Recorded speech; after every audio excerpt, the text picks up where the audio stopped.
अस्सलाम वालेकुम, आदाब। मैं हूं खलील फरहाद। हिंदुस्तान में पॉपुलर फ्रंट ऑफ इंडिया यानी पीएफआई पर लगाए गए 5 साल के बैन की गूंज न सिर्फ हिंदुस्तान बल्कि पूरी दुनिया में गूंज रहे हैं। लेकिन शायद ये तो सिर्फ एक शुरुआत है।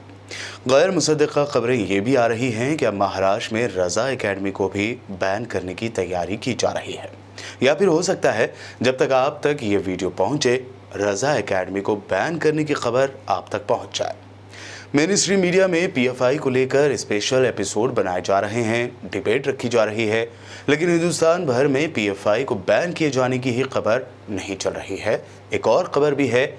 खबर क्या? एक डिमांड है जो कई रियासतों के साबिक़ वज़राए आला सेकुलर शख्सियात ने की है। ये डिमांड है राष्ट्रीय स्वयं सेवक संघ यानी आरएसएस को भी बैन करने की। लेकिन क्या मजाल कि मेन स्ट्रीम मीडिया इस पर कोई स्पेशल एपिसोड बनाए, डिबेट रखी जाए कि आखिर क्यों आरएसएस को बैन नहीं किया जाना चाहिए। आज जांच पड़ताल के एपिसोड में इसी पर बात करेंगे। आपके सामने हमारे ख्यालात या बातें नहीं बल्कि उन अफराद के बयानात सामने रखेंगे जिन्होंने पीएफआई की तर्ज पर आरएसएस को भी बैन करने की बात कही है। बिहार के साबिक़ वज़ीर आला लालू प्रसाद यादव ने भी पीएफआई को लेकर बयान दिया। लालू यादव ने कहा कि ऐसी तंजीमों पर बैन लगना चाहिए, साथ ही सबसे पहले आरएसएस पर पाबंदी लगाई जानी चाहिए। ये लोग मुस्लिम तंजीमों को निशाना बना रहे हैं और हर बात में हिंदू मुस्लिम करते हैं। लालू यादव ने आरएसएस को पीएफआई से भी बदतर तंजीम करार दिया। हुआ दिखा रहे हैं लोगों के ऊपर, तो सबसे पहले आरएसएस पर बैन करिए आरएसएस को। ये उससे भी बदतर संगठन है जो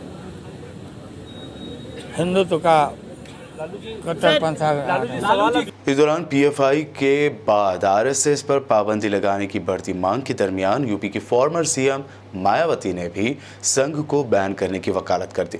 इस ज़मन में ट्वीट करते हुए मायावती ने लिखा कि मरकज़ की जानिब से पीएफआई पर मुल्क भर में कई तरह से टारगेट करके आखिरकार अब असम्बली इंतखाबात से पहले उस पर उसके 8 मौविन जमातों के साथ पाबंदी लगा दी गई। इससे सियासी मफाद व संघ के पोलराइजेशन की पॉलिसी मानकर यहाँ लोगों में इत्मीनान कम और बेचैनी ज़्यादा है। मायावती ने इसी सिलसिले के दूसरे ट्वीट में लिखा कि यही वजह है कि अपोजिशन पार्टियां हुकूमत की नीयत में खोट मानकर इस मुद्दे पर भी मुश्तइल व हमलावर हैं और आरएसएस पर भी बैन लगाने की मांग खुलेआम हो रही है कि अगर पीएफआई मुल्क की दाखिली सिक्योरिटी के लिए खतरा है तो उस जैसी दिगर तंजीमों पर भी बैन क्यों नहीं लगना चाहिए। इससे पहले केरल से कांग्रेस रुकने पार्लियामेंट के सुरेश ने कहा कि हम भी आरएसएस पर बैन की मांग करते हैं। पीएफआई पर पाबंदी लगाना कोई हल नहीं। आरएसएस भी हर जगह फिरकावारियत फैला रहा है। वहीं मध्य प्रदेश के साबिक़ वज़ीर आला और सीनियर कांग्रेस लीडर कमलनाथ ने भी कहा कि आवाम को सिक्योरिटी चाहिए। अगर इतने दिन से ये हो रहा था तो आप क्या कर रहे थे? ये साल भर में तो पैदा नहीं हुए, क्या सबूत अभी मिले हैं? अगर ये यानी पीएफआई दहशतगर्द इदारों से पहले से जुड़ी थी तो आप इतने साल से क्या कर रहे थे? आतंकवादी संस्थाओं से जुड़ी हुई थी तो आप इतने साल क्या कर रहे थे? इस दरमियान कर्नाटक के साबिक़ वज़ीर आला और कांग्रेसी क़ायद सिद्धारमैया ने भी कहा कि जो कोई भी समाज में तनाव पैदा करने की कोशिश करता है, अगर उस पर कार्रवाई की जाती है, हमारे पास कोई मुद्दा नहीं। आरएसएस ने भी समाज में बदअमनी फैलाने की कोशिश की, उसके खिलाफ भी कार्रवाई होनी चाहिए। वहीं उत्तर प्रदेश के संभल से समाजवादी पार्टी के एमपी शफीकुर रहमान बल्ख ने भी कहा था कि पीएफआई पर बैन गलत है। वो एक सियासी पार्टी है, मुल्क के अंदर जमहूरियत है, ऐसी पॉलिटिकल पार्टियां बहुत सी हैं, मेरी राय में ये कदम ठीक नहीं है। उन्होंने ये भी कहा कि पीएफआई में जो गिरफ्तारियां हुई हैं वो भी गलत है। जिस तरह से बीजेपी काम कर रही है, साल 2024 में अवाम उन्हें सबक सिखाएगी। इंडियन एक्सप्रेस के मुताबिक सीपीआईएम का ख्याल है कि पीएफआई इंतहा पसंदाना ख्यालात रखने वाली तंजीम है और वो अपने मुबैना मुखालिफिन के खिलाफ पुरतशद्दुद सरगर्मियों में मुलविस रही है। ताहम दूसरी जानिब सीपीआईएम का ये भी कहना है कि शिद्दत पसंद तंजीम पर पाबंदी लगाना कोई मसले का हल नहीं है। सीपीआईएम ने कहा कि पाबंदी लगाना मसले का हल नहीं। माजी का तजुर्बा बताता है कि आरएसएस और माओइस्ट जैसी तंजीमों पर पाबंदियां कारगर साबित नहीं हुई थी। मजीद कहा गया कि सनातन संस्था और हिंदू जन जागृति समिति जैसी इंतहा पसंद तंजीमें भी हैं जिनके लोग सेकुलर मुसन्निफीन और शख्सियात के कत्ल में मुलविस हैं। इन तमाम क़ुव्वतों को ख्वाह वो इंतहा पसंद अक्सरियती या अक़लियती ग्रुपों की नुमाइंदगी करती हों, सख्त कानूनी कार्रवाई के ज़रिए उनका मुकाबला किया जाना चाहिए।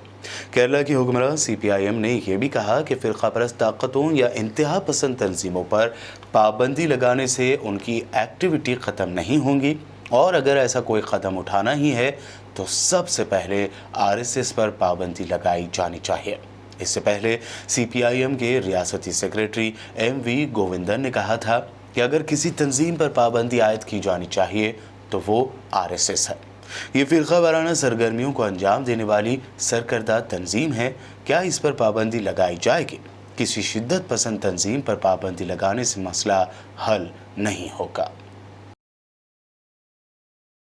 वहीं all India United democratic front AIUDF के MLA रफ़ीकुल इस्लाम ने कहा कि हुकूमत को हेट स्पीच करने वाले बजरंग दल, VHP और RSS की भी मरकज़ी एजेंसियों से तहक़ीक़ात करवानी चाहिए। वहीं 2 दिन कबल मजलिस इत्तेहादुल मुस्लिमीन के लीडर वारिस पठान ने BJP और RSS को हिंदुओं और मुसलमानों के दरमियान नफरत पैदा करने का इल्ज़ाम लगाते हुए कहा कि ये दोनों मजहब के नाम पर लोगों को लड़ाकर अपनी सियासत चमकाना चाहते हैं। उनकी नीयत में खोट है। हमने कहा कि ठीक है, आप नवरात्रि का फेस्टिवल चल रहा है, गरबा खेलिए, ट्रेनों में भी गरबा खेलते हैं, मरीन ड्राइव पर भी खेला जा रहा है गरबा, हमको कोई आपत्ति नहीं है, फेस्टिवल है, एंजॉय करना चाहिए। मगर वहीं पर अगर एक मुसलमान अगर नमाज का वक्त हो गया और किसी मॉल में या रास्ते में या प्लेटफॉर्म पे या कहीं 2 मिनट के लिए नमाज पढ़ने को खड़ा हो जाता है तो उसके खिलाफ FIR हो जाता है, उसके खिलाफ एक्शन लेके उसको पुलिस अरेस्ट कर लेती है। अरे नमाज 2 मिनट अगर किसी ने पढ़ लिया किसी को तकलीफ दिए बिना, क्या प्रॉब्लम होता है? आपको भी आपने देखे यूपी का एक वीडियो आ गया था जिसके अंदर एक लेडी अपने रिश्तेदार को देखने गई हॉस्पिटल में, उसकी अच्छे होने की दुआ मांगने के लिए वो नमाज पढ़ रही थी, किसी ने उसका वीडियो बना के डाल दिया, सब तरफ FIR हुआ। लेकिन ठीक है, पुलिस ने बाद में क्लैरिफिकेशन किया कि हमने अरेस्ट नहीं किया। तो हमको किसी के रिलीजन से आपत्ति नहीं है, मगर वो जो मानसिकता और उस सोच के जो लोग हैं ना, जो हमारे देश के अंदर हिंदू मुसलमान को डिवाइड करके अपनी राजनीति चलाना चाहते हैं, मेरी लड़ाई उनसे। ये भाजपा RSS का इंटेंशन और इरादा जो है ना, इनकी नीयत में खोट है। RSS पर पाबंदी का मुतालबा उस वक्त भी जोर शोर से उठा था जब बाबा कौम, वो नहीं जो पिछले दिनों चंद मुस्लिम कायदीन की जानिब से RSS चीफ मोहन भागवत को करार दिया गया, बल्कि हमारे सबके काबिल एहतराम गांधी जी के कत्ल के बाद उठा था और RSS पर पाबंदी भी लगाई गई थी। लेकिन पाबंदी लगाने से नज़रिया ख़त्म नहीं हुआ और आज आप देख ही रहे हैं कि RSS और उसके कारकुनों का असर कितना बढ़ता जा रहा है। आखिर में हम फिर यही कहेंगे कि नफ़रत के पुजारियों को लगाम लगाने का सबसे बेहतर तरीक़ा ये है कि हम खुद नफ़रती महफ़िलों, नफ़रती लोगों से दूरी इख्तियार करें, क्योंकि नफ़रत फैलाने और उसका हिस्सा बनने से कुछ नहीं होता, बल्कि ये न सिर्फ ज़ाती हद तक ही नहीं बल्कि समाज में भी दूरियां पैदा करती है और हर सतह पर नुकसान ही पहुंचाती है। किसी शायर ने क्या खूब कहा है, गैर से नफ़रत जो पाली खर्च खुद पर हो गए, जितने हम थे हमने खुद को उससे आधा कर लिया।